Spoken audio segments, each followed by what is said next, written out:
Yeah, yeah, I agree with you. I don't like this. Yeah.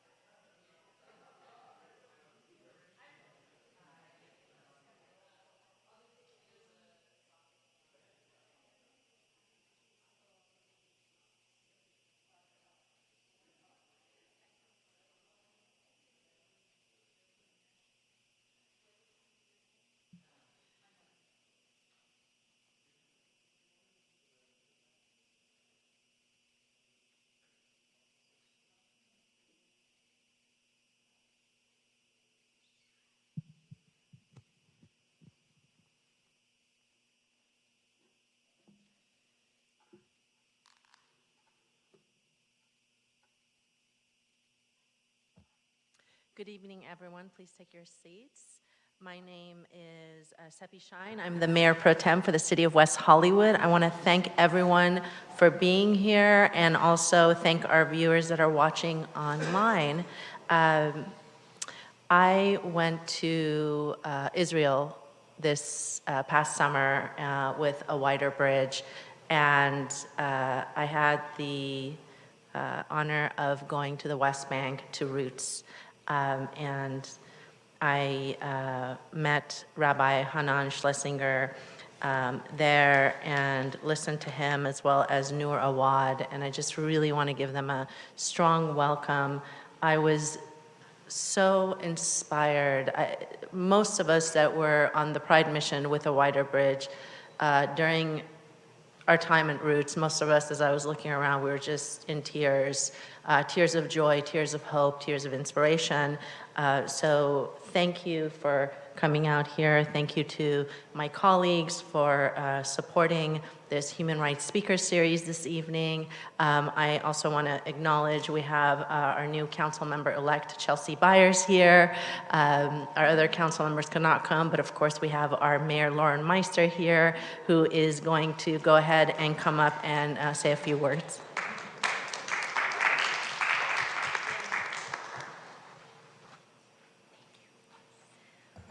Well, thank you all for being here and welcome to the city of West Hollywood. If you're not from West Hollywood, this is such a wonderful opportunity for us to have this discussion in an intimate situation like this. To me, there's never going to be peace unless we talk to each other, right? And we have an open discussion. And that's why this discussion is so important. Not only to us as council members, but also as a city and as a country, and as a country that would like to see peace. So thank you again for being here, and thank you for having me, and thank you both for being here. Thank you, Mayor. I also want to thank ICANN, who helped to promote the event, as well as JQ International and others. I'd like to read over a couple of bios for our speakers tonight.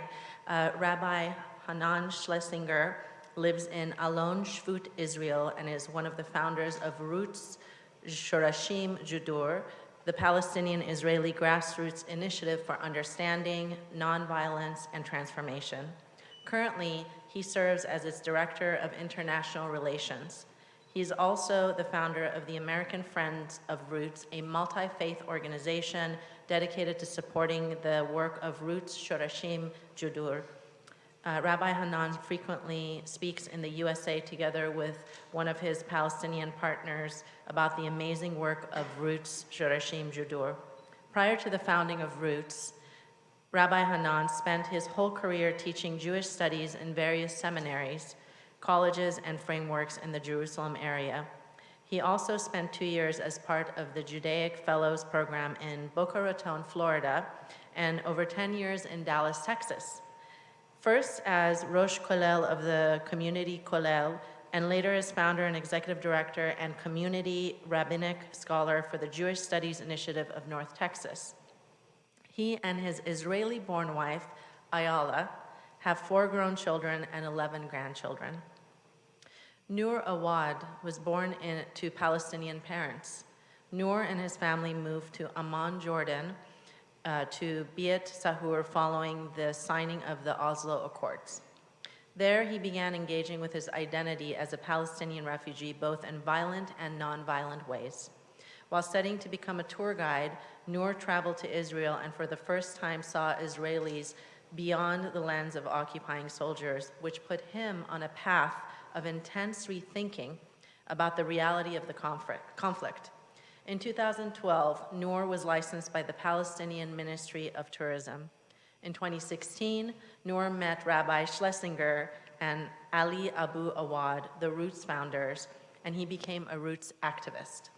Later, Noor became the Palestinian English language Roots spokesperson, in which capacity he has spoken to thousands of overseas visitors and given them an incisive, honest, and introspective perspective on Palestinian identity and experience, on the conflict, and on Roots' role within it in the arduous journey toward a solution. Today, Noor is a member of the leadership team of Roots. Noor resides in Bethlehem, where, when he is not working with Roots, he guides English speakers on geopolitical tours of the region. And now I'm going to go sit down and enjoy the presentation with everybody.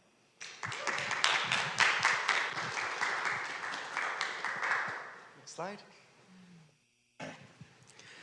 Thank you to, this is strong. Is it too strong? It's good. So thank you to the mayor and to the mayor pro tem. Listen to this absurd situation. Israeli Jews and Palestinian Arabs live in a little landmass called the West Bank or Judea and Samaria or occupied territory or liberated territory or Greater Israel or Palestinian territory. They live in this little landmass right next to each other, but in totally different worlds. They live in separate towns and villages. They speak different languages, different cultures, different religions. They have different transportation systems, different educational systems, different health systems, different municipalities. They live under different legal systems. They have no contact one with the other, which means, of course, it's obvious that there's going to be ignorance of the other. There's going to be stereotypes and bigotry, lots of misunderstandings, and resentment and fear. And this fear becomes part of our identities. You're not a normal Israeli around there in the West Bank, and you're not a normal Palestinian if you don't know that the other side is dangerous and you better stay away from them. They might do something to you. And if everything I just described sounds pretty bleak, actually the situation is even worse. There's no common ground, and I do not mean that as a metaphor. I mean this. Ground. Because at the entrance to every single Palestinian city and village and town there in the West Bank, Judea and Samaria, there is a big red sign put up by the Israeli army, and it says that Israeli citizens, which means Jews, are not allowed in. And at the entrance to every single Israeli, Jewish city, town, village, settlement there in the West Bank, Judea and Samaria, there's no big red sign, but there is a guard with a gun, and he's in a guardhouse, and he has one job: not to keep you out, not to keep Russians out, not to keep Ukrainians out, to keep out Palestinians. Palestinians are not allowed into Israeli areas of living except if they're menial workers during work hours under armed guard. So what that means is, had there been a strange Israeli, let's say like me, and a strange Palestinian, let's say like Noor, who wanted to have a cup of coffee together, there's no place to do it. There's no place to do it. There's no common ground. And that was true. I'm going to look at the camera because she wants to take a good picture of me. Sorry, I didn't mean to embarrass you.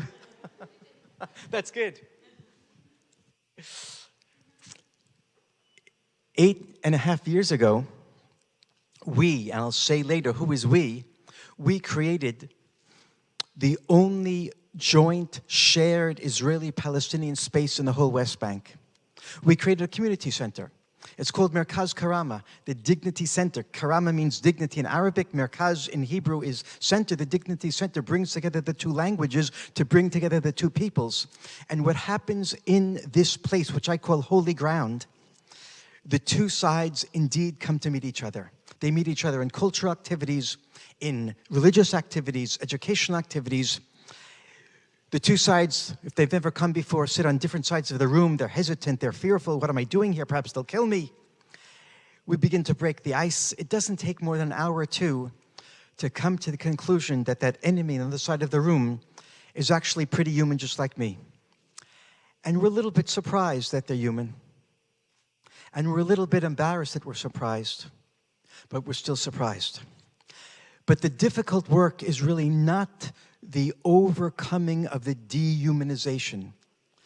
Meeting a human being is only the beginning. The hard part is coming face to face with the reality that the other side has a very different view of themselves than I have of them, and a very different view of me than I have of myself. Completely different narratives about reality, even though we live in the same reality, you would think. And we become aware of the fact that they are bearers of a unique national identity that contradicts mine. And coming to terms with that, that's the hard part, and that's the core of the work of Roots. Now, I said it, the we. Roots, as you heard, is the Israeli-Palestinian grassroots initiative for understanding nonviolence and transformation. We created the Dignity Center, and I'll just say one more thing about the Dignity Center, which is this. Don't tell anyone I said this. I think that most Israelis and most Palestinians are sick in the heart. Such exclusivity, such fear, such resentment the other side that we pass on to our children and to our grandchildren. It's a disease. It infects us with the conviction that the other side is not real. They're fake, they don't belong here. Only I'm real, only I belong here. And in the Dignity Center, in the activities of Roots, a little bit of healing takes place. We expand our identities and go beyond what I call the hubris of exclusivity to realize that just as I am true and I belong, they also belong. A little bit of healing takes place. So before we actually start talking about the meat of the work we do, we're going to show a short film. This is 2.5 minutes. It's a trailer from a movie that was made about us at the very, very beginning of our work. You'll see the Dignity Center before anything was built there. You'll see Ali Abu Awad, who's the founder, the Palestinian founder of our movement. And you'll also hear, if you listen well, that when we first founded Roots, Ali actually meant to found something else.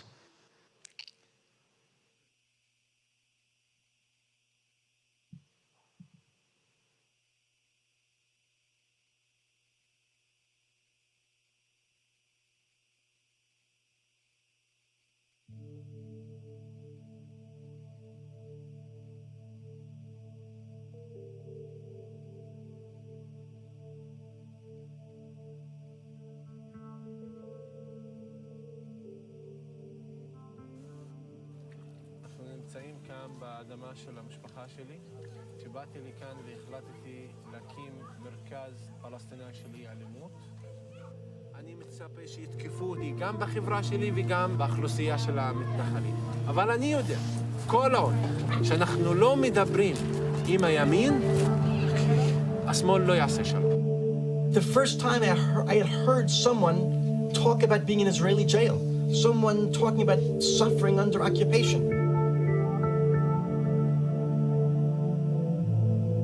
בזה שאני מכבד אותך, זה הכבוד שאני מכבד את עצמי כשאני מסתכל על עצמי בראי. We believe that religion has to be part of the solution. אללהו אכבר. אדוני הוא האלוהים. יהודים ניצודים בארץ ישראל כמו חיות, ממש. פשוט צדים אותם. רואים רכב, איפה הם? איפה השותף? איפה האח? אתה יושב על הכלכלה שלי, אתה יושב על הבית שלי, אתה יושב על הלב שלי, אבל לא כשותף. האם אתה מוכן להודות שהישיבה שלך פה היא ישיבה של פשע? וממילא תגיד לי מבחינה פוליטית. The Jewish people, that we own this land? We don't own this land. We belong to this land. And the Palestinian people also belong to this land. אנחנו האחרונים בעולם שצריך לשבת אחד עם השני. באתי לבקש לדרוש איתה מחברי, מפני שאת ואני סבלנו שלא חיפשנו את זה לפני.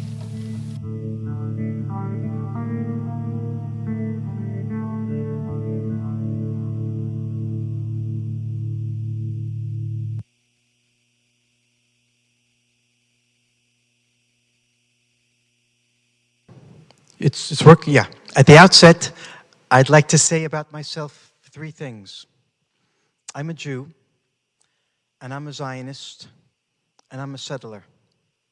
And I'm going to unpack, from my perspective, what I mean by those 3 labels. When I say I'm a Jew, it's important to emphasize that I'm not talking exclusively about religion. I'm talking about something broader. I'm talking about Jewish peoplehood. The sense that we Jews began 3,000 years ago with a couple, Abraham and Sarah. They had children, their children had children, an extended family, a clan, a tribe, the 12 tribes of Israel. And the Jewish people see themselves as the descendants of those 12 tribes. We have a sense of common destiny. We're all connected, Jews in all generations, and also Jews around the world in this generation.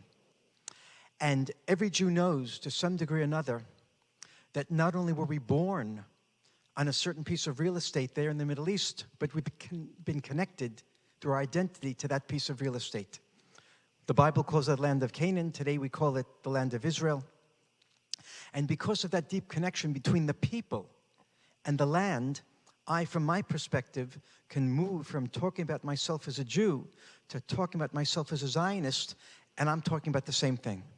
Zionism is a political movement. About 150 years ago it was created, and its purpose is to actualize the fullness of Jewish identity. To say that differently, it's to help the Jewish people come back home after 2,000 years of exile. Because you see, in the year 70 of the Common Era, the Romans destroyed the Second Jewish Commonwealth. Our kings, our judges, our lawyers, our legislators were sent into exile, as well as the whole people. And for the past 2 millennia, we've been yearning, we've been hoping, we've been praying, L'Shana Haba B'Yerushalayim, next year in Jerusalem, to come home to our ancient homeland.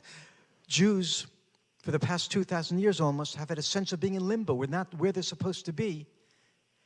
And among the millions of Jews who were returned home through the Zionist movement in the past 150 years, one of them is standing right here, me. I was born in New York, not in Los Angeles, but I was born in New York. When I was 18, I picked up my 2 bags, I got on the plane, and I ascended to the land, to use the phrase that we Jews use. I made aliyah, made ascension to the land. And my sense was of coming home, of closing a circle of 2,000 years, tremendous fulfillment of being where I can actually continue the work of creating the Jewish people that was interrupted for 2,000 years. So I said I'm a Jew, I said I'm a Zionist, now I said I'm a settler, which means that I am a Jewish Israeli who does not live in Israel proper, what the map has in orange, but has moved over that dotted line that we call the green line into the area that the map calls the West Bank. And I know that living in the West Bank as a Jew has tremendous political implications. And I'm not unaware of those implications. But I want to make it clear that it's not because of those implications that I live there. I live there not because of politics, but rather because of history. What do I mean by that? I mean that if I've come home after 2,000 years of exile, I want to come home to the center, to the cradle of Jewish civilization. And the center of Jewish civilization where the Jewish people were born, where during the course of the 1,000 years when the Jewish people lived in that land, where was it? It's not the coastal cities. It's not Haifa, it's not Hadera, it's not Netanya. It's what the map calls the West Bank. That's the central mountain range where the Jewish people were born, where we have our history, our artifacts, our archaeology, where it can scratch the ground with your heel and come up with artifacts that my people left 2,000 years ago. You feel the chain of tradition there. And it's that sense of history and tradition that not only causes me to live there, but also causes me to usually not call it what the map calls it the West Bank, but to call it Judea and Samaria. And I call it Judea and Samaria, again, not to score political points, but rather to score historical points. I call it what the Jewish people have called it for time immemorial, the land to the north of Jerusalem is Samaria, where the ancient Jewish kingdom of Samaria existed, and the land south of Jerusalem is where the ancient Jewish kingdom of Judea existed. So I live where I live, and I call it what I call it because of that sense of historical continuity. And for me, it's really a fulfillment of my identity. It's really, really big. And then 8.5 years ago, I began to learn that I don't really know what I'm talking about. And I don't really know where I'm living. You see, for over 3 decades, I'd lived in Judea and Samaria, but I'd never met a Palestinian, even though they're over 85% of the population. I was blind to their existence. They were like the gray, drab scenery that passes in the background of a movie but is not part of the plot. You can safely ignore them because they're not important. I lived my life as if my story, the Jewish story, was the only story in the land. And I began to learn that as wonderful as my story is, there's another story in the land, the Palestinian story. And today I think that if you mistake part of the truth for the whole truth, you're pretty close to falsehood. And I don't want to be there anymore. So I want to tell you the story of how I began to open my eyes. I'm driving my car 8.5 years ago around my home between Bethlehem and Hebron in the land of Judea. I have 2 Protestant pastors with me. They're evangelicals, they're old friends. They believe in the same Bible that Jews believe in, and they came to the Holy Land on a pilgrimage to see how the visions of the biblical prophets are coming true. The visions that say that the daughters and sons of the land will return after long, hard exile. So with great pride, I showed them around. I showed them the trees we planted, the roads we paved, the buildings that we've constructed. And we're in a theological conversation. I'm driving, and I see a hitchhiker on the side of the road. And I stopped and picked him up. Drove another 5 minutes to another young man. I picked him up also. We're driving in the car. The hitchhiker's asked to get out. I stopped. They got out, started driving again. And then one of my 2 guests, a pastor from Texas, he said to me the following. He said, Hanan, you just did a great thing. You picked up hitchhikers. You taught us a lesson in Jewish ethics. We've never seen that before. Thank you very much. So I said to him, I said, Bob, it's not just me. Around here, we all pick up hitchhikers. We have a common vision. We trust each other. And just like everyone else, I do my best to pick up every person who puts out his finger for a ride. And by the time I finished that sentence, I realized that I was lying. I was lying to the 2 pastors in the car, and even worse, I was lying to myself. I said and I thought that I pick up every person, but it wasn't true. The truth is I pick up every Jew. I'd never picked up a Palestinian in my life. How did I say I pick up every person? Clearly because I did not see the Palestinians, or I didn't see them as significant human beings. And it dawned at me at that moment in front of my 2 pastor friends that I was blemished. I felt naked in front of them. I felt exposed. And I took it upon myself to change this. What do I mean change this? I mean find a way to turn the Palestinians into significant human beings in my heart. So I began this road, this journey to do so by meeting my neighbors, my Palestinian neighbors. And it took a week, and it took a month, it took a few months, and you can say basically that I failed. I was stymied. Now, understand, there's a Palestinian village. It's called Khirbat Zakaria. It's about a 5-minute walk from my front door. But in those days, 8.5 years ago, I'd never been there before. I didn't know anyone who lived there. I didn't know anyone who knew anyone, and I was afraid to go in. So how am I going to meet my neighbors?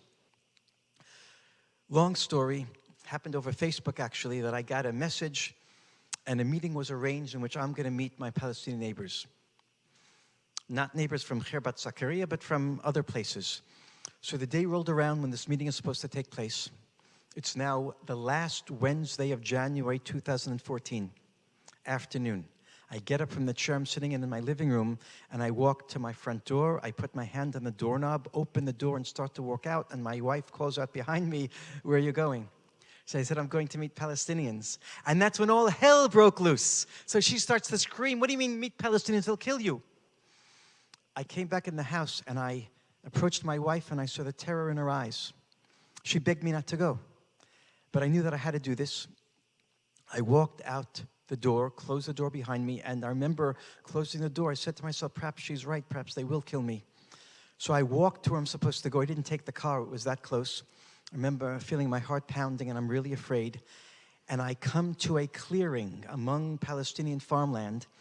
This is a piece, it's a farm homestead surrounded by a rock fence with a metal gate. You saw it in the clip we just saw. I walk inside. There's no buildings there. There's a few trees. But I saw something that I'd never seen before. I saw 15 Israelis and 15 Palestinians doing the strangest thing. They were talking to each other. They're in little groups. There's 2 over here and 3 over here, 4 over here. And then I saw this Palestinian woman. She's standing alone. She's dressed in brown from head to toe. She's clearly an observant Muslim. I walked right up to her and I said hello in English. She said hello back to me. We talked about a minute. And then I said to her, I can't believe I'm talking to you. And she said to me, I can't believe I'm talking to you because we don't talk to Israeli settlers.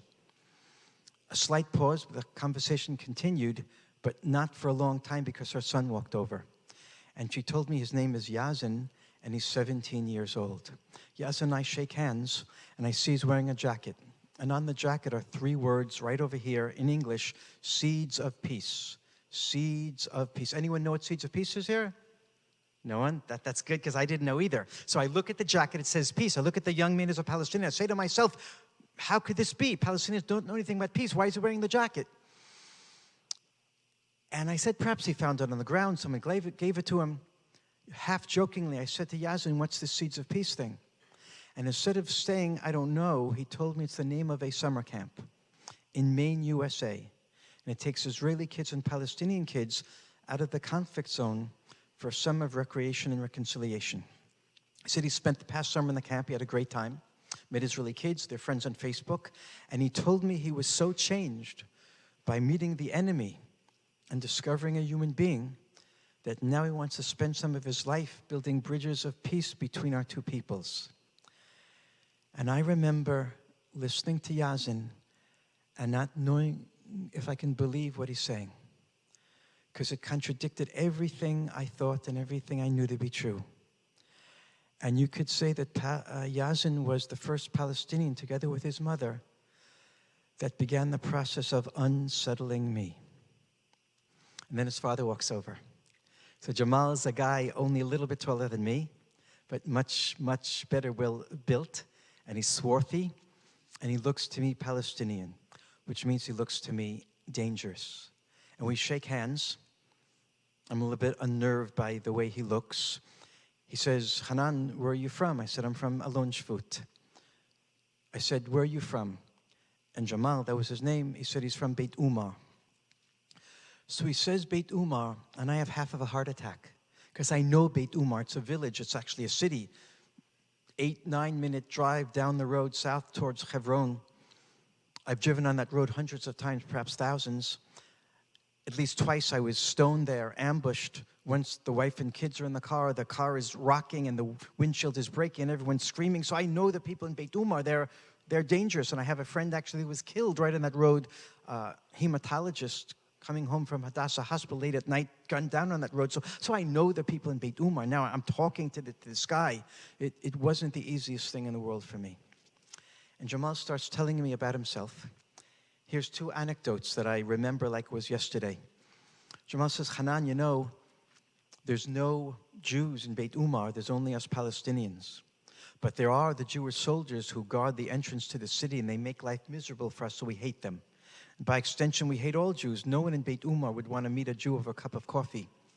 Except, he said, for this neighbor he had in Beit Umar, who many years ago invited him to come to a dialogue session between Jews and Muslims in the city of Jericho. And Jamal told me, I told my friend, I'm never coming with you. That's only for the weak people and the traitors. But the friend wouldn't get off his back. And eventually, Jamal said, okay, I'll come with you. So Jamal tagged along with his friend. They got there, they sat in a big room, Jamal told me, with about 30 people. And the Jews and Muslims started to talk, and Jamal said, I didn't participate. I sat in the corner, but I did listen.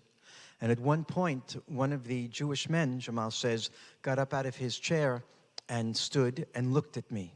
I was really uptight. He started walking towards me. I was really afraid what he'd do to me. He came right up to me, and he forced me to shake his hand. Really unpleasant. Then he started asking me questions, I had to answer, and we had a conversation. And when he finally walked away, Jamal said, I ran to the bathroom to wash the filth off my hand from touching a Jew, and I vowed never to come back to this cursed place. So Jamal went home and told his wife what happened. She agreed it was a terrible mistake that he made by going there. And what he has to do now is never tell anyone he was there and never go back. But Jamal's friend said, you had a great time, right? You have to come back. And Jamal said no, and the friend said yes. And it happened that Jamal and his wife went back to that place, to the same group, and they came a second time, and a third time, and a fourth time. They became part of the group. And Jamal looks at me and says, Hanan, where I thought there was only an enemy, I met a human being who turned out to be a partner, and that changed me. And I'm listening to Jamal, and I'm getting more and more upset, because this just can't be. He looks so Palestinian. He's saying things that just don't fit. He tells me another story. He says, Hanan, there's lots of little kids in Beit Umar. I said, okay. 5 years old, 9 years old. He said, when those kids see someone who looks like you, they start to cry. I said, why do they start to cry? And he didn't understand why I don't understand. He got a little bit flustered. And then he said, it's the kippah you have on your head. And it's the beard, and those things hang from your pants. Because so many people are dressed like you, Hanan, he said. They walk into Beit Umar, and he does like this. And they take their submachine guns and kill the kids. So I thought that was borderline anti-Semitism. And I have to tell him off. And I'm getting more angry trying to figure out how I'm going to explain this to him. And then I realized that this is a moment of blessing. For the first time in my life, I'm experiencing how the other experiences me. What I have to do is not tell him off in rage. I have to absorb what I'm hearing, and I have to process his experience. So I didn't say anything. I'm trying to figure this out, and I'm just looking at him. It's getting really uncomfortable. And then a light bulb goes off in my mind, and I see a vision of my grown sons and my son-in-law. And they're walking the fields with their kids, my grandchildren. And of course, the young men are carrying pistols like all the other Jewish young men. And it suddenly dawned on me that those guns must be frightening to little Palestinian kids. So I said, Jamal, what do you want? We carry guns because we're afraid of you. And he said, no, you're not afraid of us. It can't be because we're afraid of you. And of course, I understood the words he was saying, but the truth is I didn't understand anything. What are they afraid of, really? What's there to be afraid of? We're peace-loving people. And I'm getting more and more confused and challenged. And that day, I met other Israelis and other Palestinians, and as the sun was going down, we sat in a circle, 15 Israelis and 15 Palestinians, and Ali Abu Awad, who you saw in the film, the Palestinian owner of the land we were convening on, and one of the conveners of that get-together, Ali gets up to talk. He gets up to talk in perfect Hebrew that it turns out later he learned in Israeli jail. And he said, my name is Ali Abu Awad. I'm from a proud Palestinian family. For generations we've lived in this land. The family used to live in Kubeiba, he said, and I said to myself, what's Kubeiba?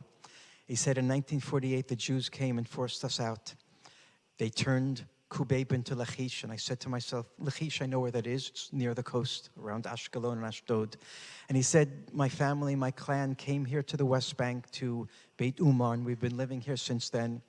He said, in 1967, the Jews came again, and since then we're living under the difficulties and the rigors and the suffering of the Israeli occupation.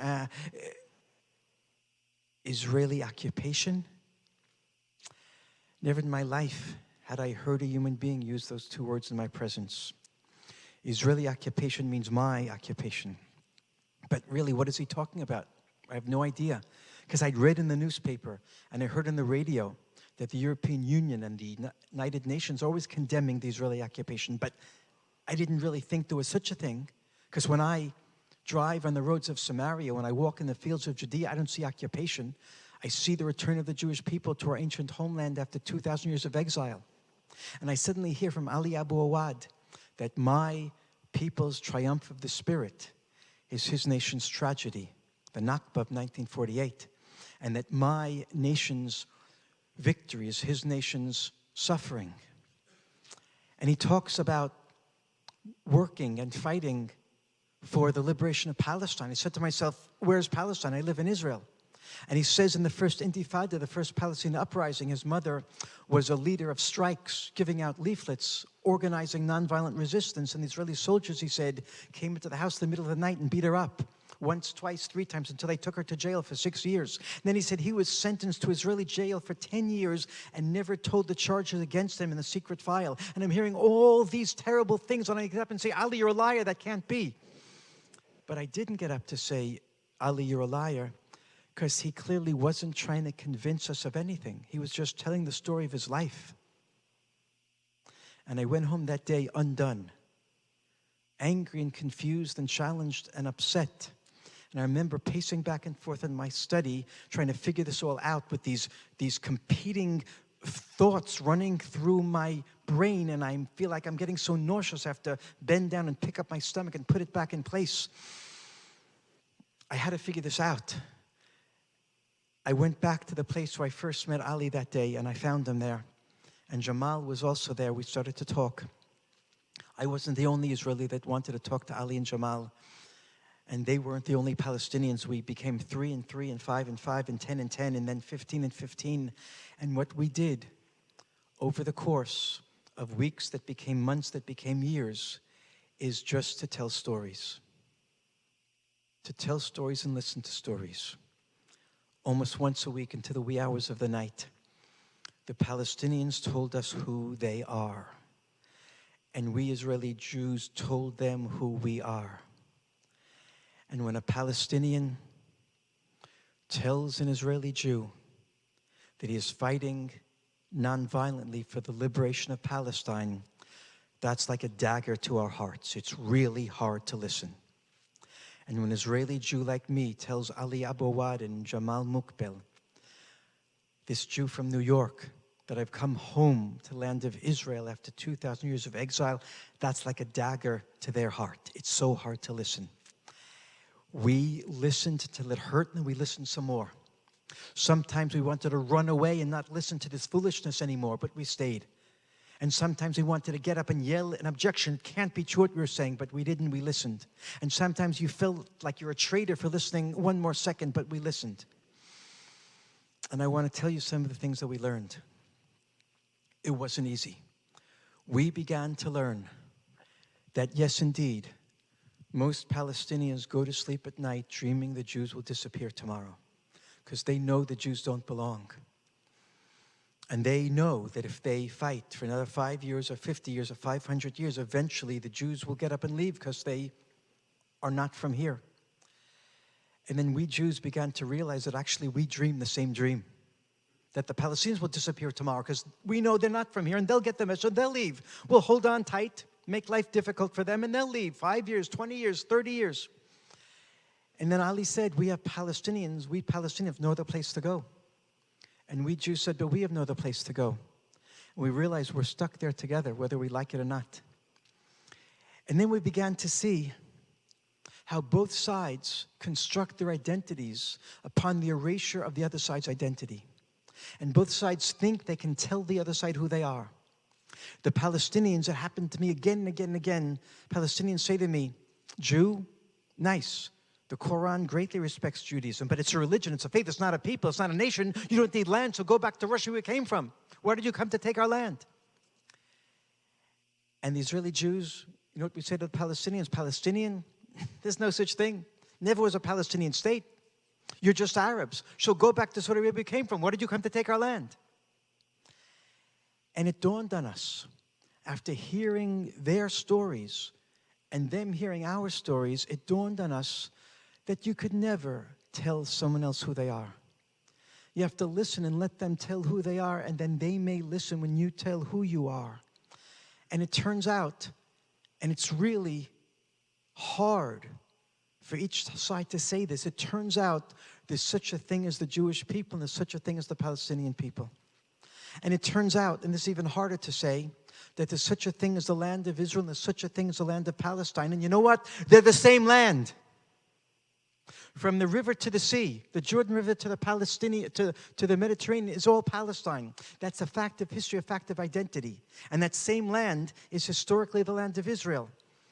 And I don't have to be afraid of admitting that my land is also their land, because I know that our partners in roots on the Palestinian side say that their land is also our land.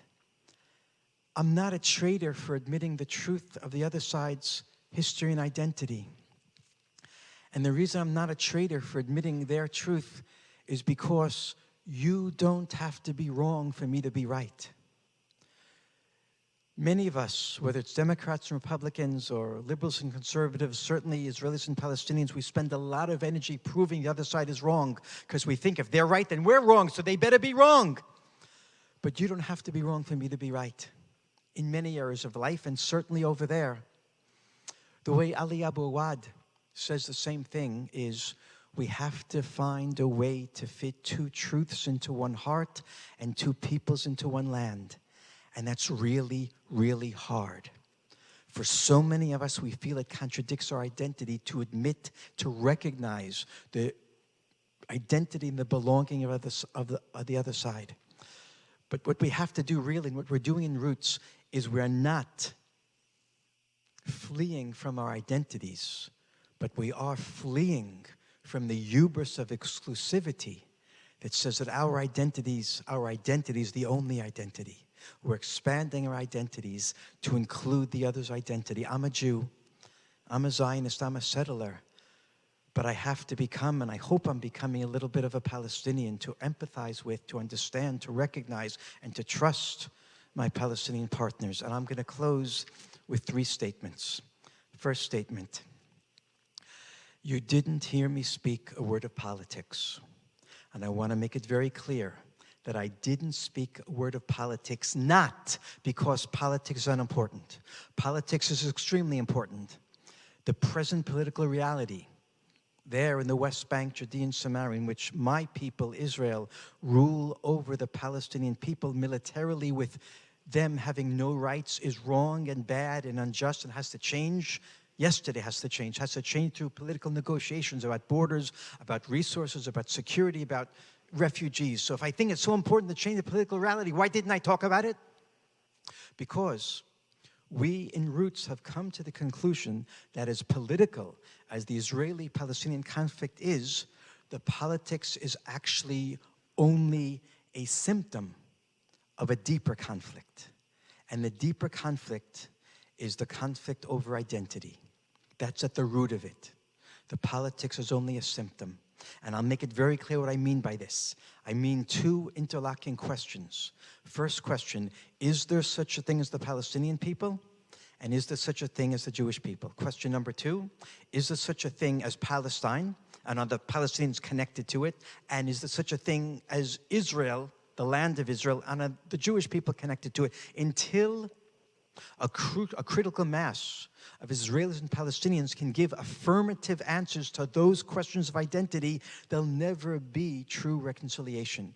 Politicians may sign an agreement like we did at the Oslo Accords over 2 decades ago, but it'll blow up in our faces like it did then, because the people won't be behind it.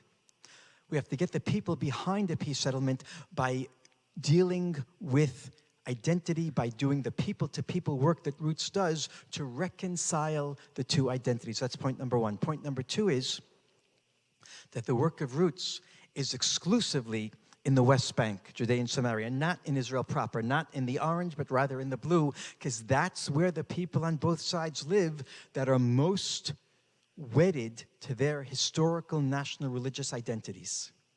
That's the heart of the conflict, the West Bank. Not just that's where the people are killing each other, but that's where the identities are clashing. That's where the 2 poles who actually see themselves as enemies of peace are making sure there'll be no peace because they feel that peace throws them under the bus. And therefore, we have to get those people talking, those people invested in reconciliation, those people willing, those people who are most strongly wedded to identity, to listen to and come to recognize the other side's identity. And you know what? It's happening and it works. Point number 3, and the last point, and I don't know if this is relevant here, but I'll take a chance. It should be very clear that to understand and get behind the crucial work that Roots is doing, you do not have to support settlements or settlers. If you support settlements and settlers, good. If you don't, if you think that the settlements are the obstacles to peace, then you should certainly support the work of Roots, bringing the obstacles to peace to become no longer obstacles of peace, because they now will recognize the other side's identity, just like the Palestinians will recognize Jewish identity. So to sum up in one sentence, in our work, we are creating the human foundation for a future political peace settlement of justice, of dignity, of human rights, equality, and security in that little sliver of land that both Israelis and Palestinians call home. Thank you.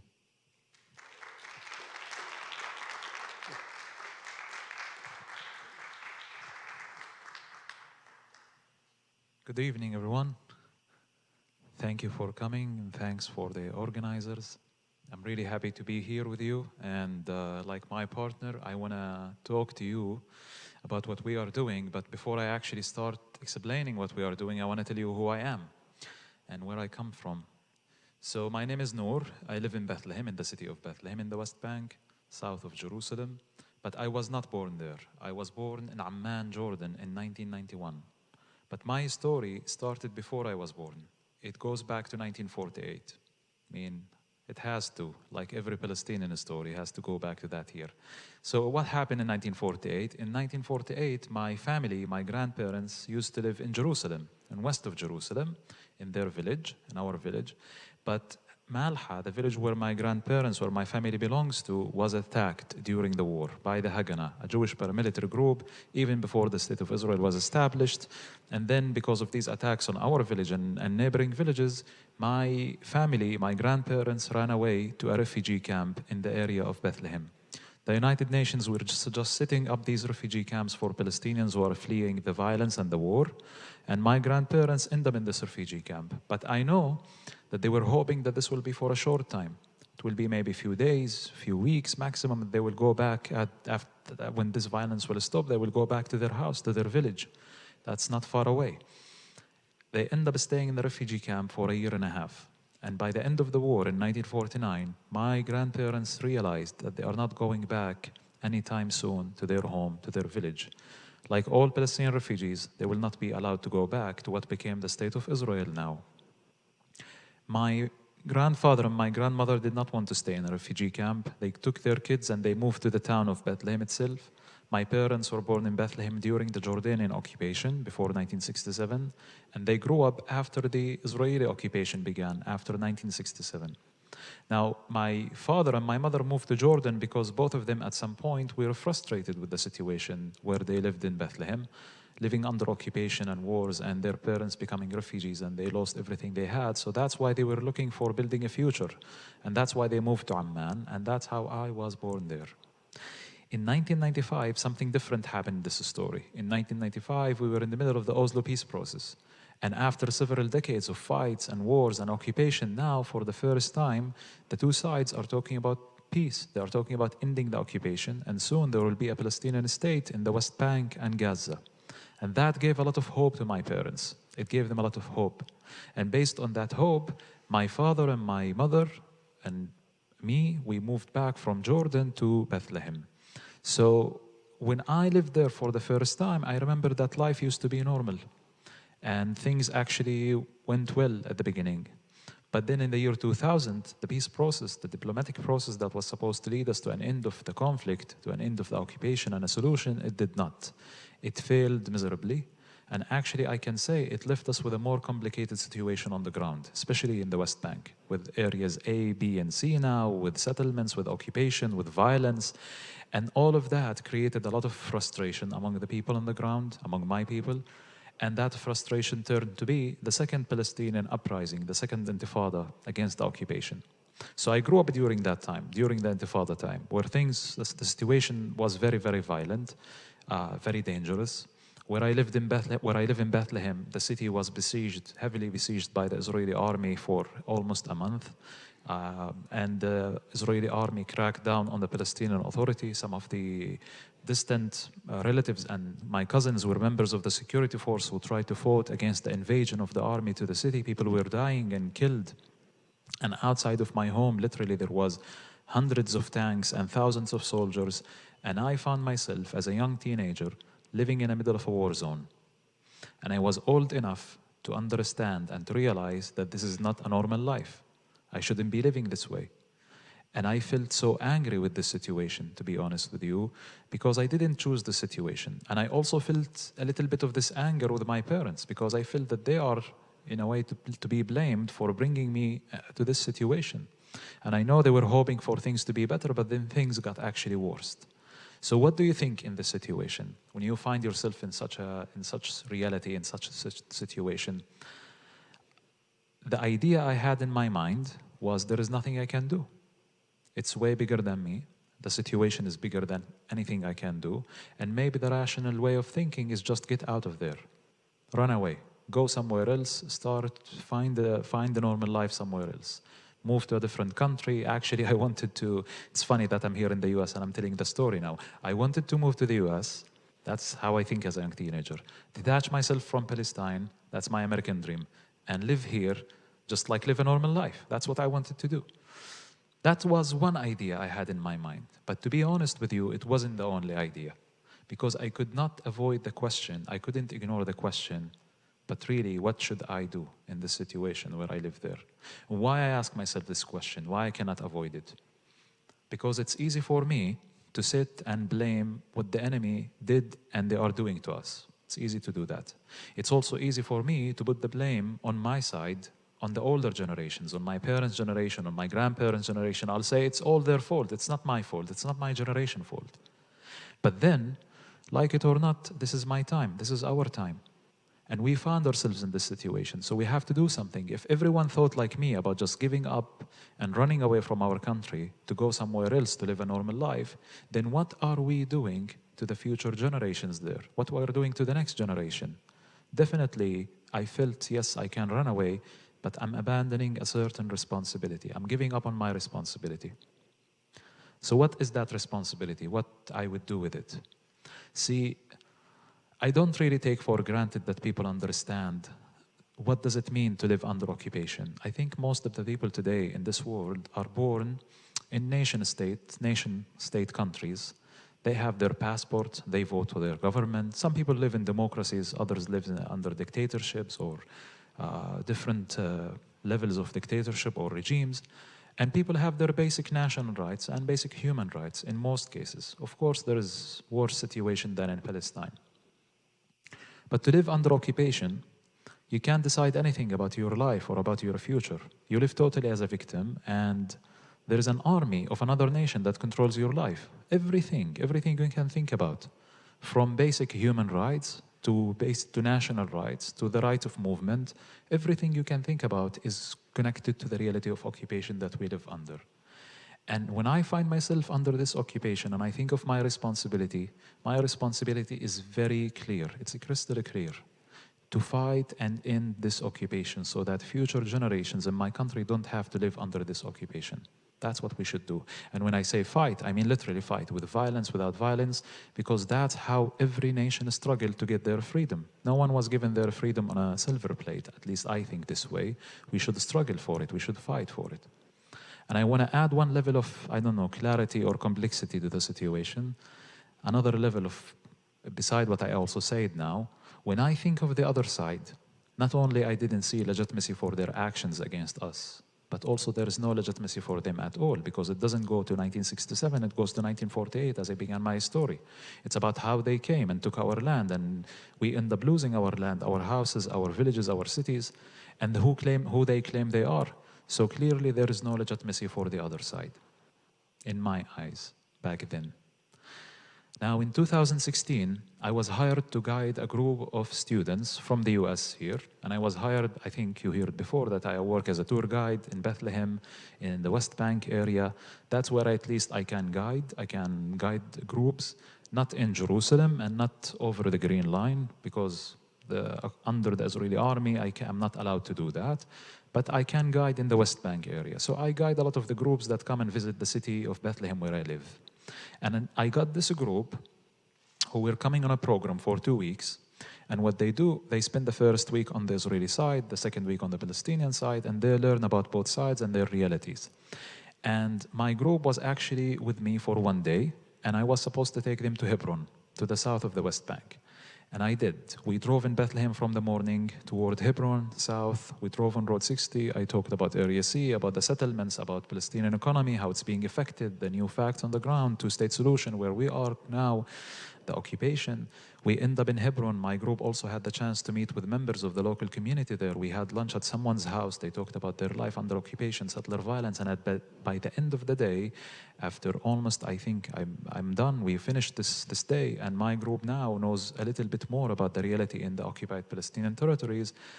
They still have one more meeting. My group have one more meeting, and that meeting is with a settler who lives in Hebron. And upon the request of the group, this meeting was organized by the organization I worked with. They wanted to hear from the settler, to hear the settler's perspective, why they are there, what they are doing there. It was very rare to read my group to a meeting with a settler, but I did. And we actually sat at some place, and then he started to talk to us about who he is, what he's doing there, what's his story, and the perspective of his people. And at the beginning, he told us that he actually was born and raised here in the US, and he grew up as an American Jewish citizen. And he had a very good life here, but he decided to give up on this life in order to fulfill a greater meaning to his life. And that meaning is basically moving back or going to the land that he considered the land of his forefathers, the land of his ancestors, the land of Israel, and live on that land. And then he told us more about that and why he lives there. But then he made a big statement about the reality, about what's happening over there now. And he said in his statement, there is no occupation, there is no such thing. We can't be called occupiers because we are the people of this land. We are going back to our land. So how come they call us occupiers? We are not occupiers. And while he was saying that, I was sitting and listening, and in my head there is a voice and the volume is going up. How can he say these things? How can he say there is no occupation? Like, how can he just explain that? Like, to me, I thought, okay, I'm ready to listen to a different perspective, but to say there is no occupation, I thought this is a legal fact that both sides are aware of. I am a Palestinian. I live under Palestinian Authority, which is a self-autonomy, a self-rule from 1995. But I and the Palestinian government or authority in the West Bank live under Israeli military control at the end of the day. But I am not an Israeli citizen. I can't vote in Israel, even though I live under Israeli control. And there is no way for me to be an Israeli citizen, no way at all. How can he say there is no occupation? Of course there is. And the second thing he said, there is no Palestinian people. There is no such thing. The Palestinians are just Arabs, and the Arabs have 22 countries. They can choose to go to any one of them. I wasn't shocked by the things that he said. I expected him to speak this way, but I was very, very frustrated. One of the reasons why I was frustrated, because I felt I was met with a huge level of ignorance of our situation. Like, he's talking about it as he knows, but he knows nothing. Because I was born in Jordan, and because I'm a Palestinian, I can't get Jordanian citizenship. I'm not a Jordanian citizen. That's one. And two, we as Palestinian people have suffered in our homeland because of the conflict and under the occupation for the past 55 years, but we also suffered as refugee communities in Arab countries around us, in Jordan, in Lebanon, in Syria. Still, until today, we are refugees there. How can he say that these are our countries and we should actually leave and go to these countries?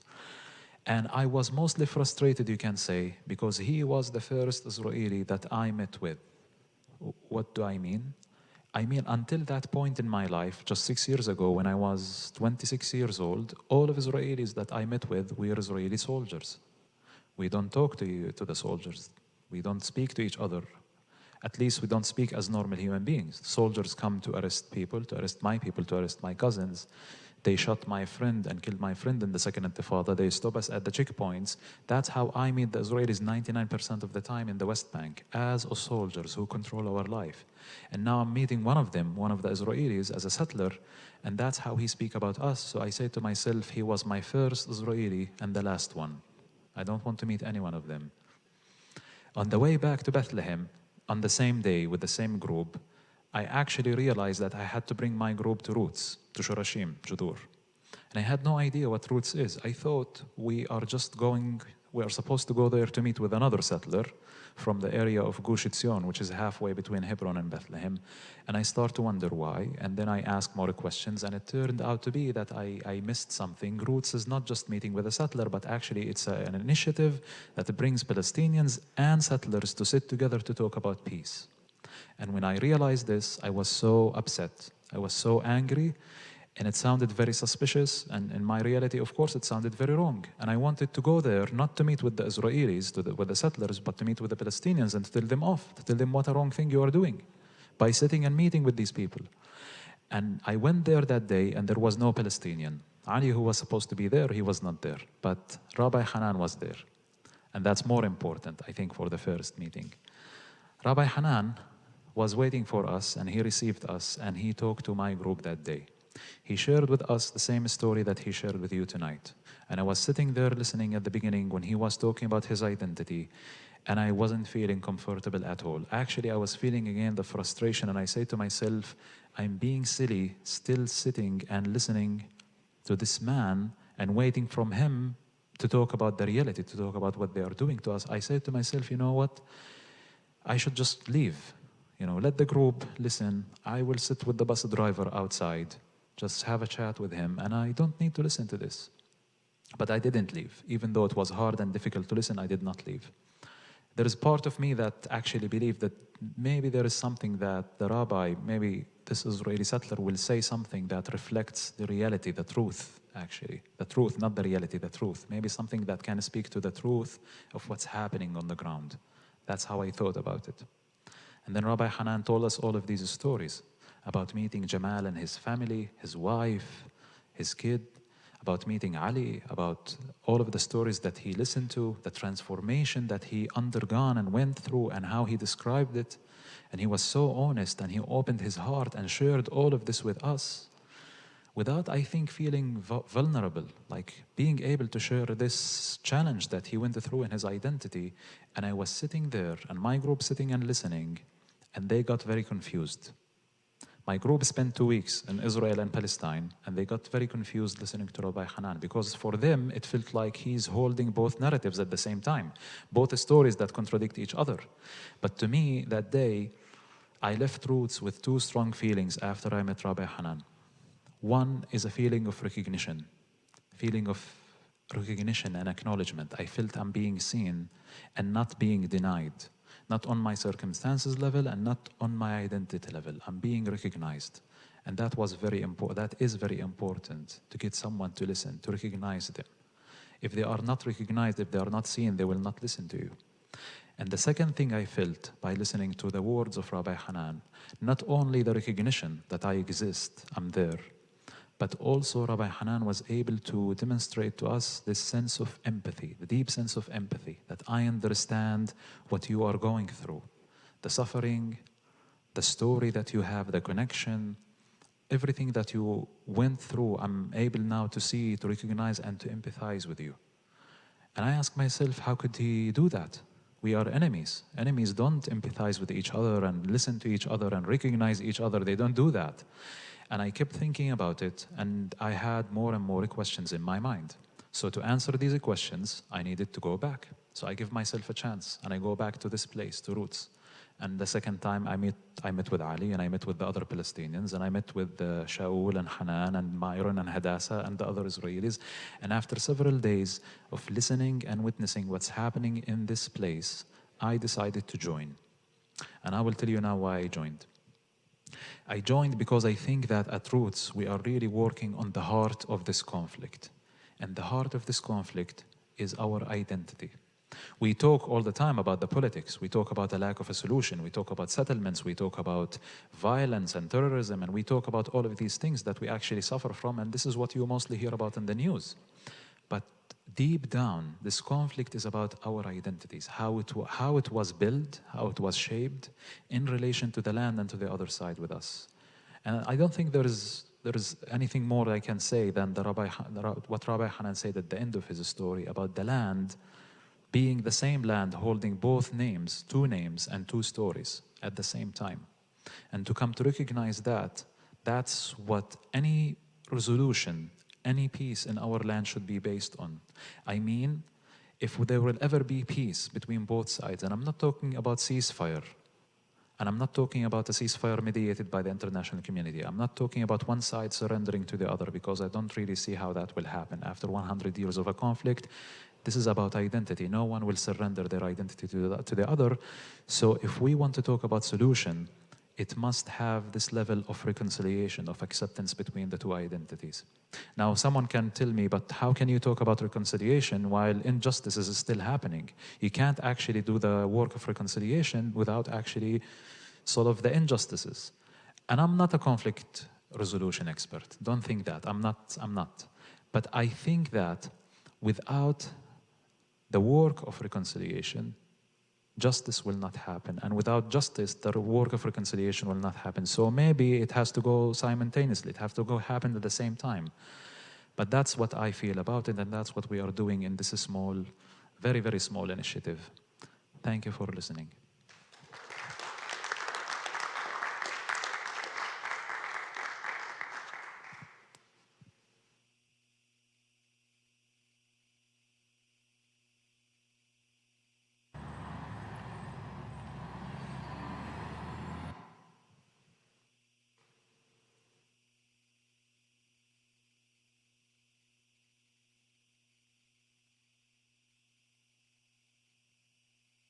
Okay, we are trying to show you a second video now from the work we do, our programs on the ground, in the center, what actually happens, and some activists and participants appear in this video.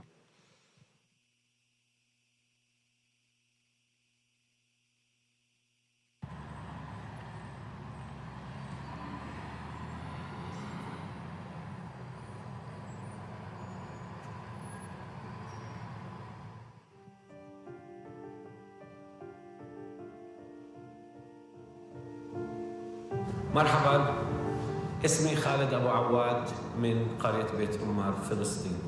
שלום, אני הדסה פרומן מתקוע, אשתו של הרב מנחם פרומן, זיכרונו לברכה. My name is Nadine, I am from Bethlehem. Shalom, my name is Shaul, I live in Takar. Hi, I'm Bilal, I'm from Beit Umar. My name is Rabbi Hanan Schlesinger, and I live in Alon-Shvut. 4 years ago, here in our family land, Roots start. Roots is a partnership between people from both sides. People who believe in non-violence, dignity and equality between our people. Dignity for me is when you respect the other one, when you give him the space for his life, when you respect his opinion, his culture. This is the dignity, and it's very important for us, the Middle East people. We try here to give another picture to the people in order to increase the hope inside them.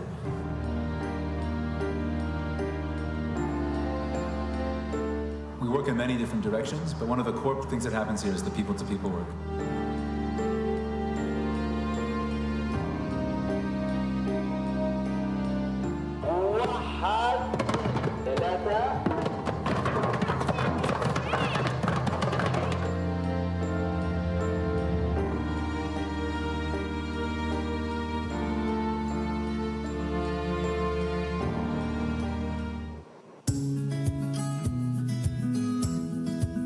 Years ago, nobody could imagine a space where Israeli and Palestinian youth from the West Bank could meet each other and work together on building a better future.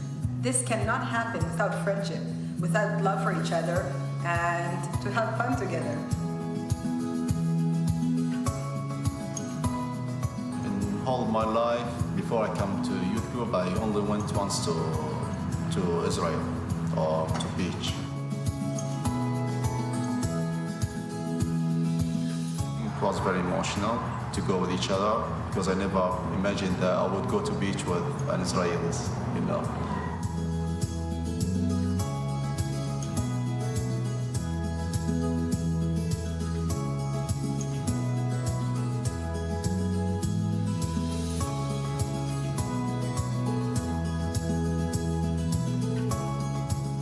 all of these programs engage with our local communities, bringing people who are a little bit afraid to come and came for the first time and then saw something that surprised them and became involved.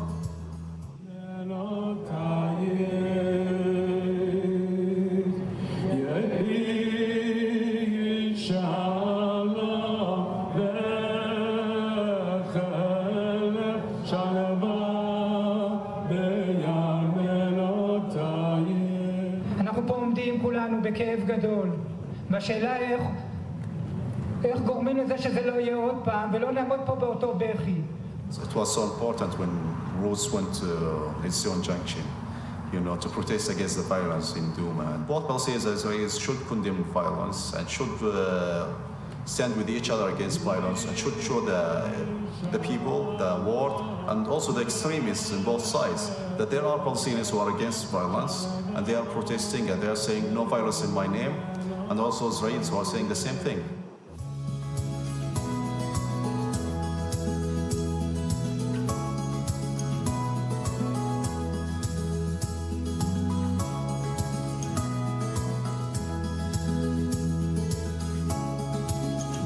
We expand our circles in many ways. I travel and speak all over Israel, in the radio, in the television, and a lot of meeting with young people.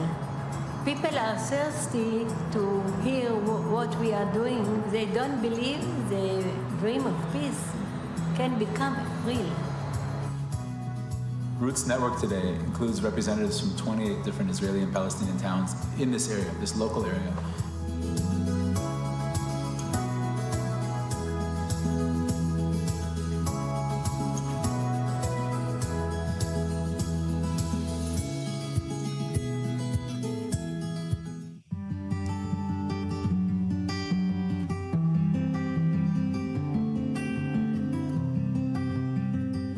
Roots has created a miracle, an expanding island of sanity, a veritable Garden of Eden, in a land full with so much ignorance of the other, prejudice, stereotypes, and fear. We are beginning to bring a little bit of healing, deep recognition of the other's belonging to this land, preparing the ground for a future of coexistence, human rights, dignity, and mutual recognition. We need your help. We ask you to join us and join the thousands of people around the globe who are supporting Roots. Instead of exporting the Palestinian-Israeli conflict to the four corners of the globe, help us to export recognition and respect. Thank you very much.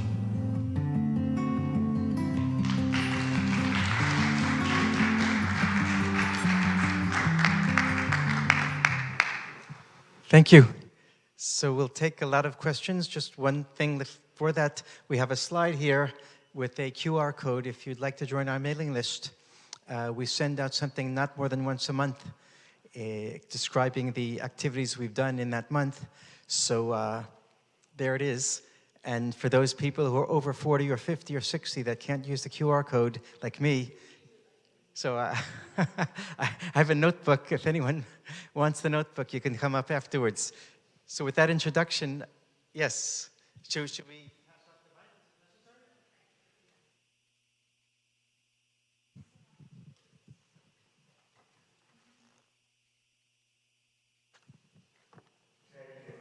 Thank you for sharing your stories. And I have to say, I've had to do a lot of personal soul searching as I listen to both of you. I lived in Israel for a time as a kid, and then I also have been very impacted by the Jewish culture for part of my childhood.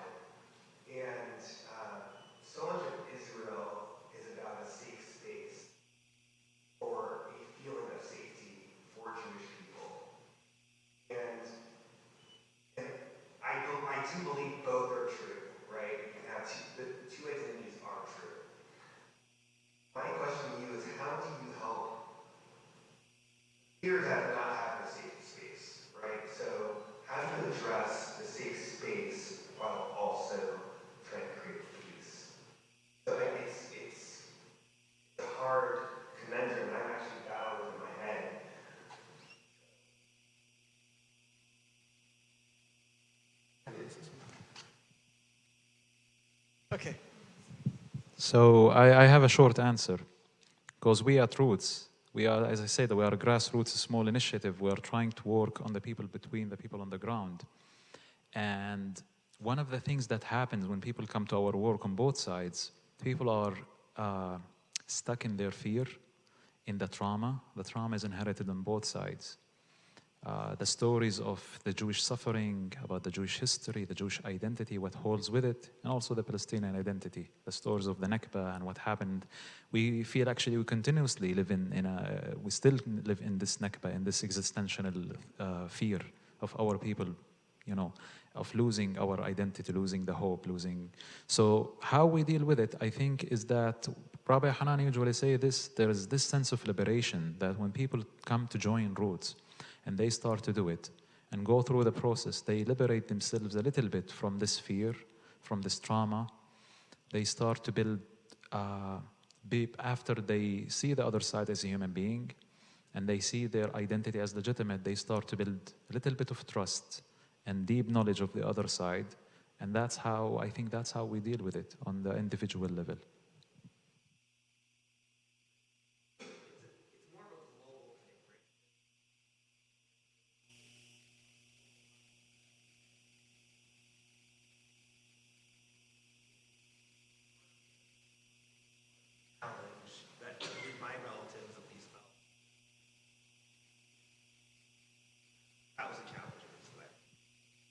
Yeah, I mean, at Roots, at the end, when we come to talk about the national level, about the vision, we talk about a solution, and in this solution, we make sure that this solution will satisfy both sides' needs and desire.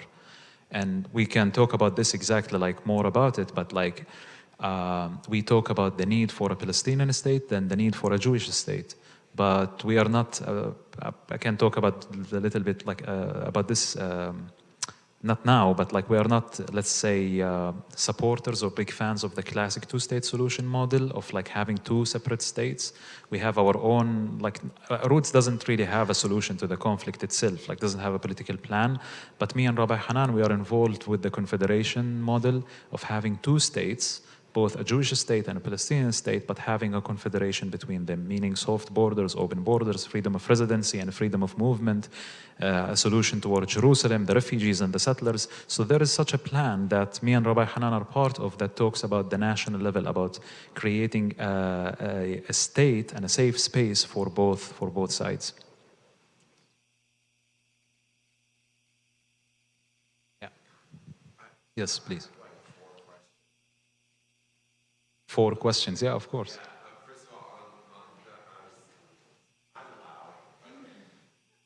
Hi, I'm Matthew. Thank you for being here. You spoke about the Confederation plan. I've heard about this before from several activist friends of mine. I want to know, is this gaining much mainstream traction? Because when people I've heard speak about it, the general consensus seems to be listening that it's not realistic. I'm not making a judgment call either way. I just want to know how realistic do you think it is? So I just want to say something. Before we jump to talk about what the solution, like the end game is, I just want to remind you that Roots is actually, we believe we are working on what's before the political solution, before pre-politics. We are working on the ground, on the human beings, on the heart of the people, because if the people are not ready for the solution, no solution will be actually realistic. The unrealism of a solution is because people will not accept it. People will not deal with it. And that's because all of the issues that we have talked about for the past 1 hour and a half, issues of identity, the expression and the practice of this identity. Now, it's not like I want to defend my solution. I think that the confederation model is actually a creative idea. It's sometimes what we call a hybrid solution that combines both the benefit of 2 separate states and 1 state, because we also understand that 1 state, as we don't think that 2-state solution model here is like very practical, the 1-state solutions also is ignoring a huge part of why there is a conflict, the strong national identities on both sides. But I just want to remind you again, Roots' mission is not to design the political solution. Roots is working on laying the ground for any solution, because without the people, without the civil society, no solution will work out.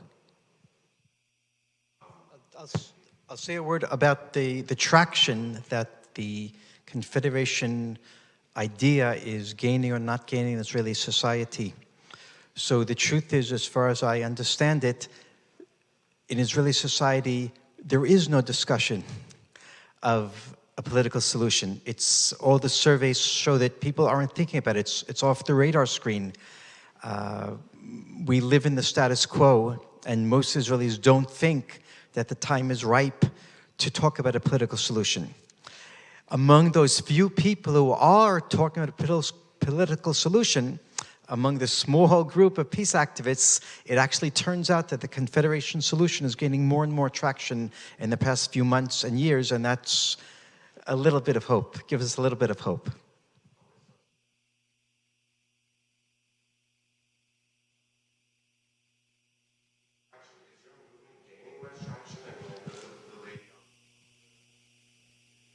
Since she's speaking on radio and all over Israeli society, is there an awareness of what you guys are doing both in Israeli society and Palestinian society? I believe that in the large Israeli society, there's very, very little awareness of our work. And the truth is, we have not endeavored to spread the word. We have not endeavored to spread the word about our work within Israeli society in general. We work, as we said, in the heart of the conflict there in the West Bank. And there, through house meetings and through people introducing people to our work, more and more people are getting to know it. But it is a drop in the bucket. At this point, perhaps I'll add that in addition to our flagship center that we showed you in the movie, by the way, the movie is from 4 years ago, today we have 4 other local associations throughout the West Bank. They don't have physical centers yet, but 4 groups of Israelis and Palestinians in different places who, in addition to the work in the flagship center, the Dignity Center, are actually meeting each other and participating in activities together. And this will grow. This must grow.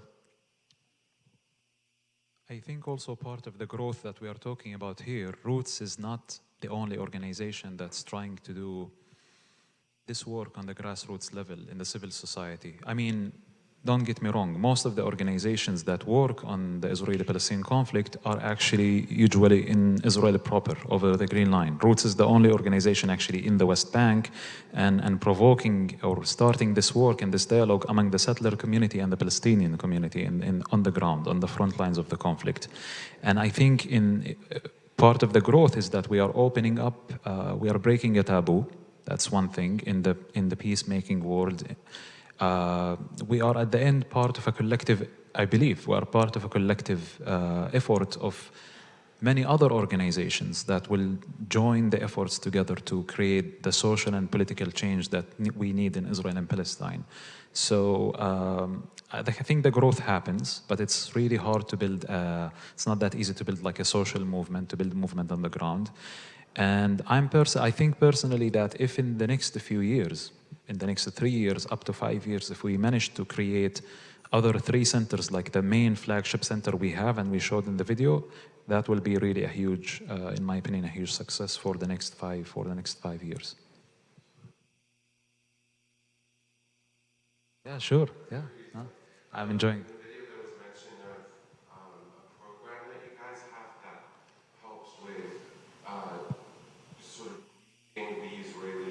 Soldiers who are there, like the border soldiers and stuff. How effective has that been? Because that sounds like an incredible plan, an incredible idea. The only interaction, from what you guys said, that a lot of Palestinians have with Israelis and Jews is with. I'll do it. There are 2 programs that you're referring to. One is most Israeli young people after high school don't go immediately to college, but go to the army for 3 or 4 years. But in the past decade, more and more Israeli high school students are taking a year off before the army and going to gap year programs, which in Israel we call pre-military academies. They're not military academies, we just call them pre-military academies. They study their leadership, Jewish history, Jewish philosophy. They study about the society of Israel, about politics. And these programs, more and more of them, are bringing their students to our center for a 2 or 3 hour program in which they hear from an Israeli and a Palestinian. Now, 99% of these Israeli young people have never met a Palestinian. And 90% probably have never met a Sutter like me. And they meet these two talking to each other. It's really, they've told us it's transformative. Perhaps we won't take time to tell stories, but we have indeed testimonials of how this affects their lives, their conceptions of themselves, and their military service. So that's one program. The other program is when Israeli military units, in other words, soldiers ready in the army, come to our center, or we come to them in order to talk to them about the work we're doing. Most of that work has been suspended for the past 3 years because it got to the press at a certain point, and there was a big headline saying that the Israeli army is bringing Palestinian terrorists to talk to soldiers to demoralize them. So we have to see what we can do to continue that program. But the program with the pre-military academies, that goes on.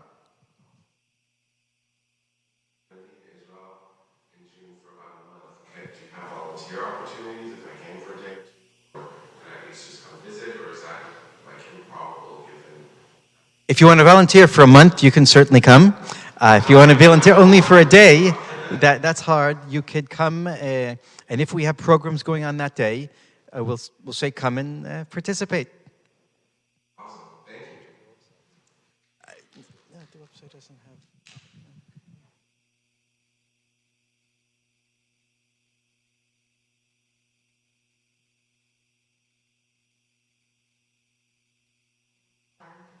Thank you for your presentation. I'm the kind of person I always want to understand why the Palestinian people, the Jewish people got to where they are now. And is there anything that I can read or watch to understand that, to understand the whys?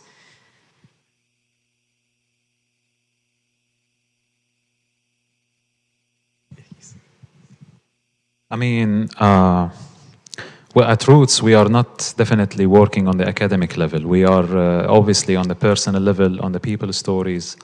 That's what we. But if you wanna understand why, I mean, takes maybe a long time to understand how come that the two people end up existing in the same land. But I can tell you shortly that the history of the land of Palestine, the land of Israel, is a long, long history with many civilizations coming to this land. And obviously many people belong to the same piece of land. Now on the Palestinian side, our narrative was evolved and developed in the last 100 years, 200 years, in spite of the conflict, despite of the conflict with the Israeli Jews, with the Zionist movement, that we are the indigenous people of the land. We've always lived there. We are the collective of all of these civilizations, and people lived on it. We also even say in our curriculum in the school, we say we are the indigenous people of the land. Our roots go back to the Canaanites. The land of Canaan, that's us. We are the Canaanites. That's what we say. That's what we say on the Palestinian. When I say that in the beginning of my story, my family lived long time ago, I literally meant long time ago. Like I can trace my family back in their village for at least 1,000 years, like 800 years, they were living in that same village for the past 800 years. So we feel the indigeneity, or that both are indigenous people on this land. And at some point in our history, we both have developed the sense of national identity, in the modern sense of what national identity means, a nation state. We wanted to have our national identity. But I think the best thing to really understand how both sides end up there, how both people end up there, is to read the stories of the people, to read from the stories of the people themselves. There's many history books that I don't remember their names of the conflict and of modern Jewish history, of Palestinian history. to go deeper than history into the psychology of the conflict, a good book to begin with is the first third of a book called My Promised Land by an Israeli author called Ari Shavit. My Promised Land. Thank you.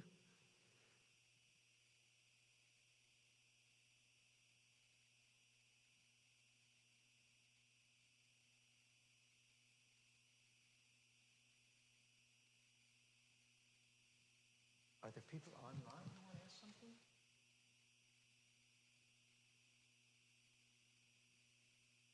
I'm sorry to bring this to the level of politics again, because what your group does is in many ways more important than politics right now. But I do want to ask you both if you vote and if you care to tell us how you vote. You don't have to answer that question, by the way, if you don't want to. But do you vote? And if you want to tell us how you vote, I'm just curious. No need to apologize. I like talking about politics is also something we do. If I wasn't to talk about the political situation, I mean, politics is our life, is what we live there every day. If I wasn't talking about politics, then what my people are saying, I'm doing normalization. That's what my people will be accusing me of doing, and I'm not trying to change the political situation. I'm just like normalizing with the other side. So we do talk about politics. And to answer your question, I'm 31 years old. I never elected in any elections. I mentioned already in my story that I can't elect on the Israeli side. So what about the Palestinian side? On the Palestinian Authority level, we have elections, right? On the national level, under the Palestinian Authority. It happened in 1996, in 2006. In 2006, the result of the elections, which was a democratic elections, led to the wrong party winning the elections. The wrong party according to the international community, not according to the Palestinian people who were practicing democracy back then. So because of this result, when Hamas won the elections, the international community boycotted the Palestinian side, and that led to a political rift on the Palestinian side that now is 17, 18 years old. And because of this political rift, we don't have elections in the Palestinian Authority. Now, last year, there was an announcement there was a decision from the Palestinian president, the head of the Palestinian Authority, to actually conduct the elections as means to end this political rift in the Palestinian occupied territories and let the people choose their leaders. But the question of election is not separated from the reality of occupation. Meaning, if you want to have elections today in the occupied Palestinian territories, you have to conduct these elections in East Jerusalem as well, where Israel never accept that or did not accept that last year. It happened in 2006, it happened in 1996, and that's a big challenge. Because once we have elections, it's the first step of a roadmap or of a process to start actually lead a solution. You have elected leadership, and you have to take the next steps. It's like a domino effect, I would say. Like it has to go one after the other until the Israeli leadership, the Palestinian leadership have to sit on the table, negotiate a solution, and come to a solution. So to make this is like a long answer short, the answer is no. I didn't elect in the Palestinian national elections until now. But there is we have the city election, municipality elections, that's it. There's no political party that even comes close to representing the values of recognizing both sides' identity and reconciling those identities as we spoke. The truth is that the work of Roots and the approach of Roots combines elements from the left wing and the right wing in Israel. Many see us as very right wing, because we emphasize the Jewish people's history and identity and connection to the whole land, from the Jordan River to the Mediterranean Sea. That puts us on the right. On the other hand, we recognize Palestinian identity from the river to the sea. That puts us on the far left. So there's clearly no party that represents us. So what do I do, and what do other members of Roots do? In the last few elections, I voted for the left-wing progressive party called Meretz. On many levels, what they believe in is antithetical to my values. On other levels, they represent my values. So as a compromise, since the matter of reconciliation and peace is very, very close to my heart, I voted for Meretz. By the way, those who don't know, the Meretz Party, the Progressive Party, didn't even get into the Israeli Knesset in the last election. My vote didn't help.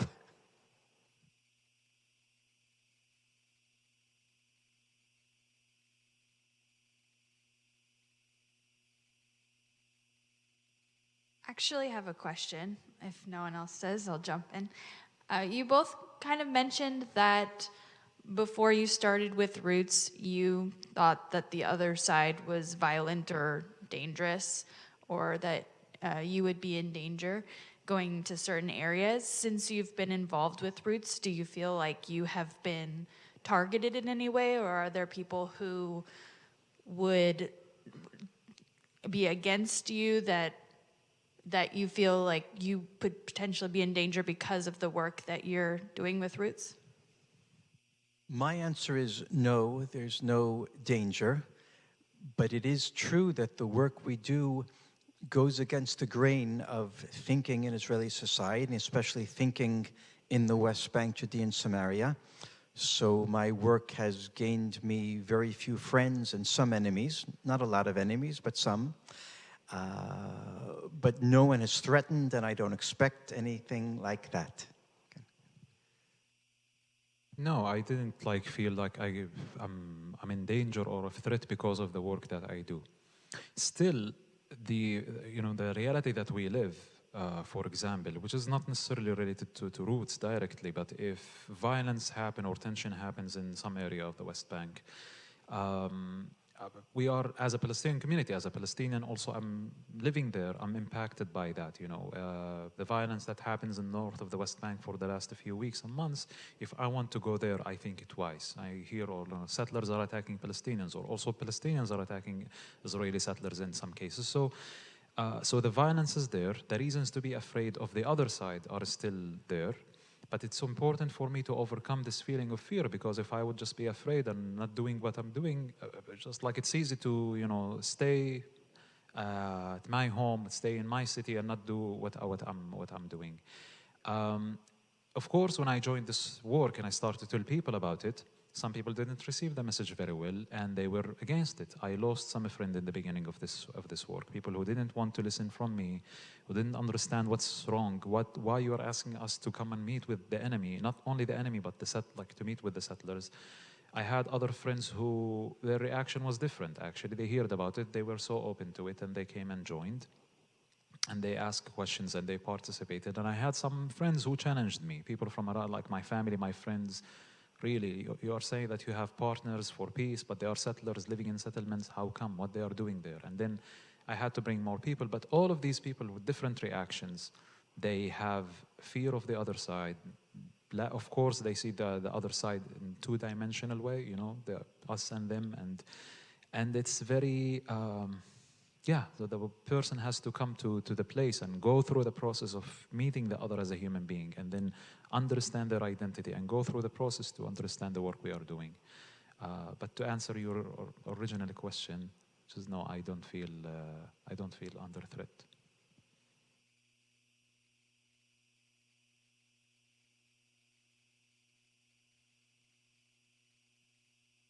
Hi, thank you so much. I'm curious how the connection to identity may differ or shift with different generations. This is a really...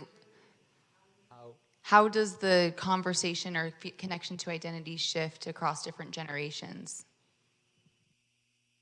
So I can start by saying we do feel this connection actually changes from one generation to another on the Palestinian side. Like, for example, now, within Israel, there is like 2 million Arabs who are Israeli citizens of Israel. Those are Palestinians. Those are the Palestinian community in 1948 who stayed in Palestine, and some were internal refugees from one village or one city to another that end up becoming part of the state of Israel, and they became Israeli citizens.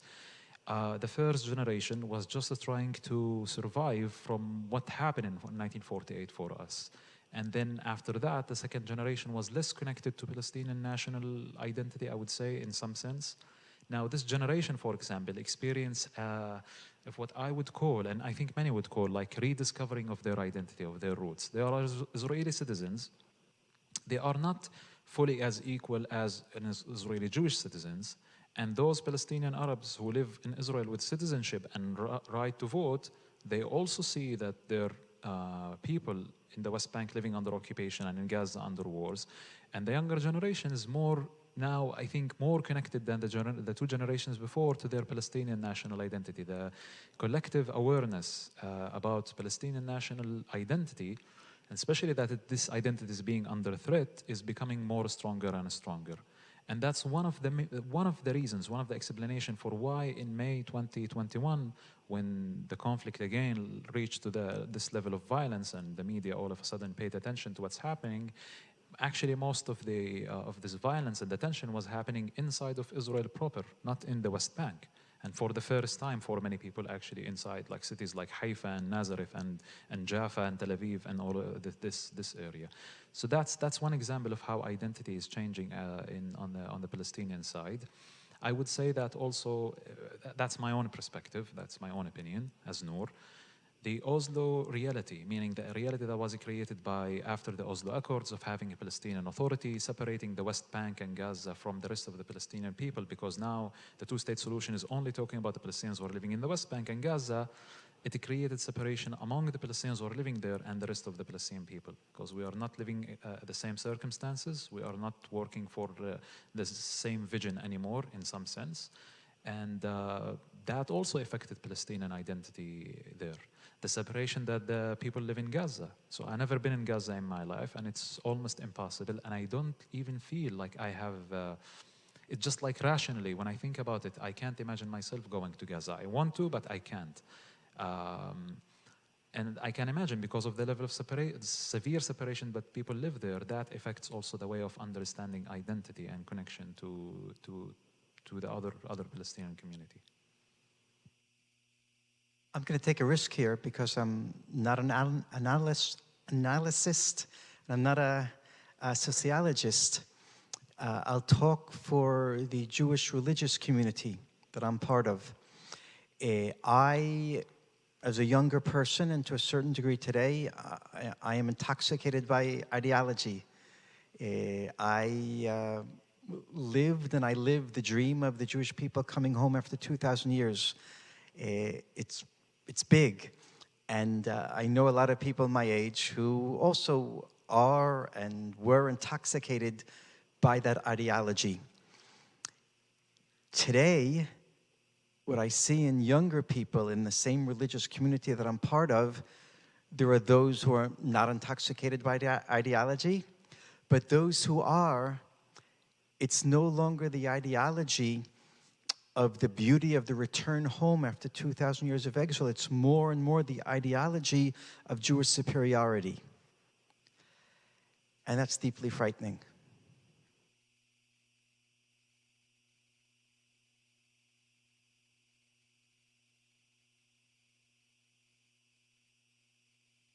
No more questions? That's okay, I guess. That's it.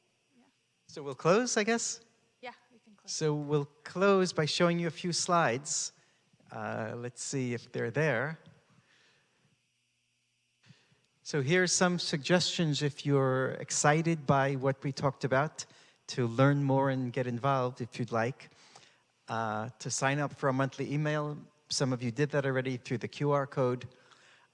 You can form a local Friends of Roots group in your community. We actually have the beginnings of one here in Los Angeles. Dave Paller is, raise your hand, Dave. He's a member of the board of Friends of Roots in the US, the national board, and he's also our man here in Los Angeles. If you want to talk to him later and see how you can get involved here. On Facebook, we're Friends of Roots. On Instagram, we're Roots_Israel Palestine. On LinkedIn, we're also there. You can donate to our work, which is very, very, very important to us. We'd appreciate that greatly. You can invite us to speak in your synagogue, church, mosque, university, host a parlor meeting. We come to Los Angeles. We come to the U.S. about twice a year, and usually we make it to Los Angeles for 2, 3, or 4 days. We can go to the next slide. You can arrange a Zoom presentation for your community center or house of worship. What else? You can form a local group to raise money for one of our programs. You can connect us to people of means of influence. You could look at my personal website in which I publish blogs that are too sensitive for the organizational website. If you want to see some edgy stuff, you can go there. You can volunteer for the American Friends of Roots. We just mentioned that. And I think there's even 2 more slides. We have a campus group in America that began at the University of Texas at Austin, called the Tidna, bringing together Jews and Arabs on campus. You can be part of our Run for Reconciliation. Twice a year, we do a 5 and 10 kilometer run at our center for Israelis and Palestinians, and at the same time, we have people around the world running together with us to raise consciousness and raise money for the work that we do. You can intern with us, right? Someone asked earlier if they can intern, so it says there 2 months, right? 1 month or 2 months. And at the end there, I just say, there may be one more slide, I don't remember. A lot of people spread the bad news, not just about our conflict, but around the world, about violence, about interracial, intercommunal violence and animosity. Let other people spread the bad news. Spread the good news. There's lots of good news, but it's not on the front page of the newspapers. You have to look for it on our website, on the website of other organizations, whether dealing with our conflict or other conflicts. There's lots of good news around the world, but you have to spread the word because no one else is doing it. And if you spread the good news, that'll create a little bit of hope, and a little bit of hope creates responsibility, and more responsibility creates more hope and more people taking responsibility, and actually that could move the needle. So spread the good news. And I think there's one more slide. Right, okay. So you can host a screening of the film that you saw the trailer from at the beginning. And you can, when you visit Israel or Palestine, you can visit Israel and Palestine. In other words, don't see just one side. There are 2 sides to the story, as we've been saying for the past 2 hours. You can visit our center. You can encourage family and friends to learn the narrative of both sides. If you're learning Hebrew, learn Arabic. If you're learning Arabic, learn Hebrew. Reach out, of course, to people of other religions and ethnicities. And there's an email there to get more information about what more you can do. We'll close with a few sentences. If you came here tonight as a strong supporter of Israel, we hope you will leave as a strong supporter of Israel. And if you came here tonight as a strong supporter of Palestine, we hope you will leave as a strong supporter of Palestine. But the thing is not to leave as a strong supporter of one side at the expense of the other side.